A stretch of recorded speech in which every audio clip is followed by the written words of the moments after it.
오늘의 말씀에는 삭개오가 나옵니다. 하나님께서 삭개오라고 하는 인물을 통해서 우리에게 어떤 메시지를 주시고자 하시는지 함께 생각하고 은혜를 나누는 시간을 갖고자 합니다. 누가복음 19장 1절과 2절은 삭개오를 소개하면서 그는 여리고라고 하는 지역에 이름은 삭개오로 세리장이요 또한 부자였더라고 말씀하고 있습니다. 당시 지중해 연안 일대는 유대 지역을 포함해서 오래전부터 로마의 통치 속에 있었습니다. 로마 정부는 각 지역의 관리를 파송해서 세금을 걷어들였습니다. 파송된 관리는 자기 밑에 그 지방 출신으로 세금 징수원을 임명해 부렸습니다. 그들을 세리라고 불렀습니다. 세리들은 징수해야 할 세금이 결정되면 그보다 더 많은 세금을 걷어서 그 차액을 가지고 살았습니다. 그러다 보니 세리들은 더 많이 세금을 부과해서 자신들의 배를 채워갔습니다. 그래서 유대인들은 로마 관리들보다 세리들을 더 미워했습니다. 세리장이었던 삭개오는 돈으로 남부럽지 않는 삶을 살고 있었습니다. 삭개오는 마냥 행복해야 했습니다. 그러나 오늘 본문에서 이렇게 살아가던 삭개오가 예수님이 어떤 분이신가에 대한 관심을 갖기 시작합니다.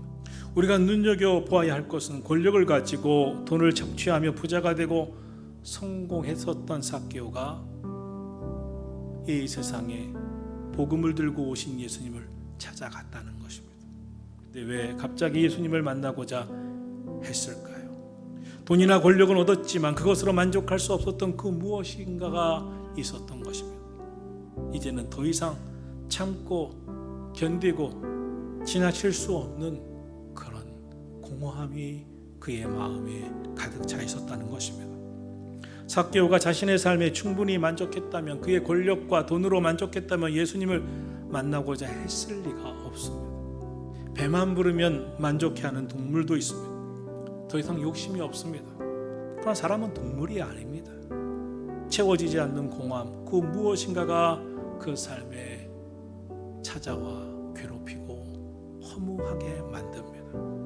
사실 어떤 의미에서 우리는 모두 삭개오와 비슷한 점이 있습니다. 우리 모두 잘 살려고 노력하고 성공을 지향하고 겉으로 보기에 그러듯한 모양새를 갖추며 유지하며 살아가고 있습니다.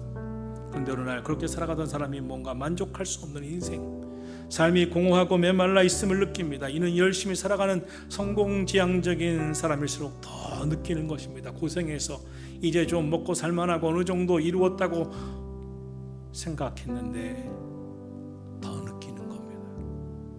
그런데 이런 문제는 점점 여러 가지 심각한 모양, 즉 증상으로 나타나기 시작합니다. 잠이 안 옵니다. 불면증으로 찾아옵니다. 내 마음은 이상하게 우울합니다. 우울증이 찾아옵니다. 이런 증상이 일어나는 이유는 무엇이라고 생각합니까? 인간은 이 세상의 것으로 만족할 수 있게 태어나지 않았습니다. 인간은 다른 목적을 위해 지음받은 부분이 분명히 있습니다. 삭개오의 모습에서 드러나고 있는 것은 갈증이었습니다. 자기가 가지고 싶은 것, 누리고 싶었던 것, 원하던 것 다 가졌는데 무슨 갈증을 느끼는 것일까요? 영혼의 목마름입니다. 영혼의 갈증입니다. 이런 목마름이 찾아온다면 그것은 하나님이 나를 부르신다는 신호인 것입니다. 이런 갈증은 영혼 안에서 일어나면 다른 것으로 안 됩니다. 그런데 사람들은 이런 영적인 목마름을 무시합니다. 다른 것으로 대체하고 만족해 하려고 찾아갑니다. 현대인의 문제가 무엇입니까? 현대인의 문제는 영적인 갈증을 해결하기 위한 영적인 노력을 하지 않는다는 데 있습니다.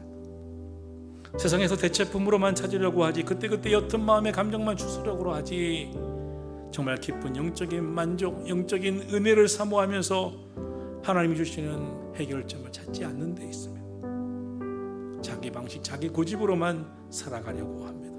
그런데 삭개오를 보십시오.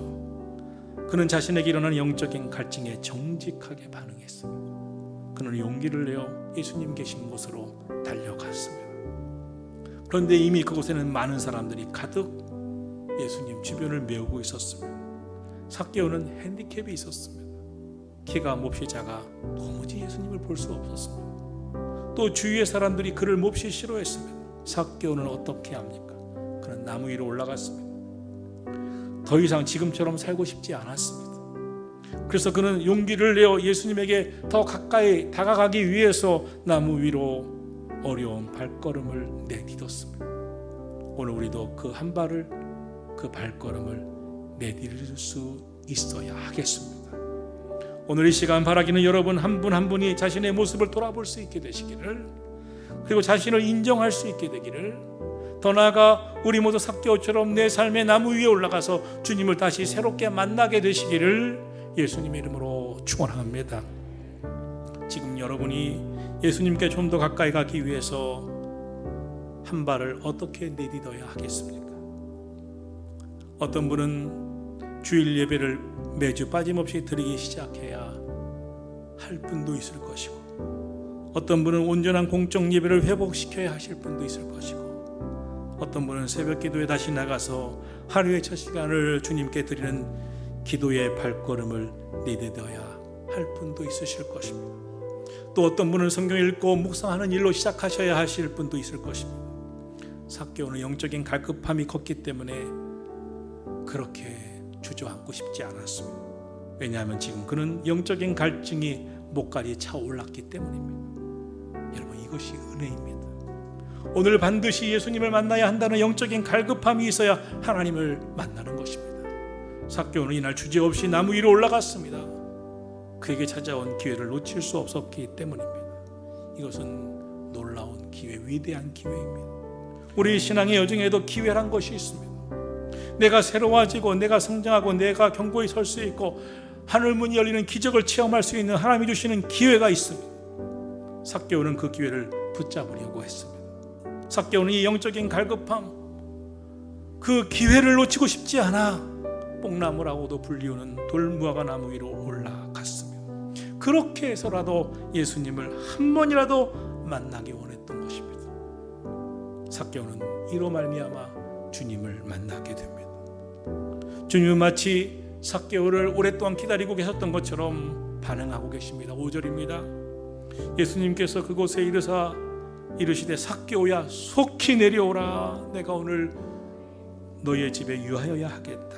삭개오의 그 간절한 사모함보다 예수님이 삭개오를 기다리시는 마음이 더 컸던 것으로 볼 수 있습니다. 그가 얼마나 깊은 갈증을 갖고 힘들어했는지, 주님을 얼마나 사모했는지, 이 나무 위에까지 올라가 주님을 만나고자 했는지 주님은 알고 계셨고 기다리고 계셨습니다.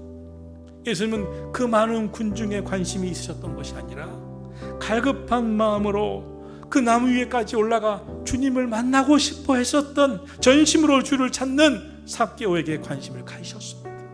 오늘 그 마음으로 오신 분들은 주님이 이 시간도 반드시 만나 주실 줄로 믿습니다. 삭개오는 이날 예수님 만나는 이 순간 그의 삶의 우선순위를 새롭게 정하고 결단합니다. 삭개오는 세리장으로 살면서 많은 사람들을 속여서 취했던 돈을 내갑절이나 갚기로 결단합니다. 다시는 과거처럼 살지 않기로 결단합니다. 그동안 어떤 방식으로든지 돈을 벌고 모으고 취하고 내배 채우는 것이 그의 인생관이었다면 이제 변화하겠다고 합니다. 당장 자신의 소유를 절반이나 내놓고 가난한 자들을 주겠다고 결단하며 행동으로 옮기기 시작합니다. 그동안 살아온 삶을 회개하고 앞으로 하나님의 말씀대로 새롭게 살기로 결단한 것입니다. 삭개오처럼 예수 그리스도를 여러분의 삶의 중심에 모십시오. 여러분, 다른 것으로 만족을 얻기 위해 헤매는 인생이 되지 않기를 원합니다. 너무 늦게 깨닫지 않게 되기를 바랍니다. 마음의 문을 열고 주께 나오면 주님은 우리를 만나주시고 진정한 행복과 은혜와 기쁨과 만족을 얻게 하실 줄로 믿습니다. 오늘 본문 10절을 말씀합니다. 인자가 온 것은 잃어버린 자를 찾아 구원하려 하심이라. 예수님은 말씀하십니다. 오늘의 또 다른 삭개오를 찾고 싶다. 인자가 온 것은 잃어버린 삭개오 같은 사람을 찾아 구원하려 하심이라. 나는 오늘 또 다른 삭개오를 찾기 원한다. 구원하기 원한다.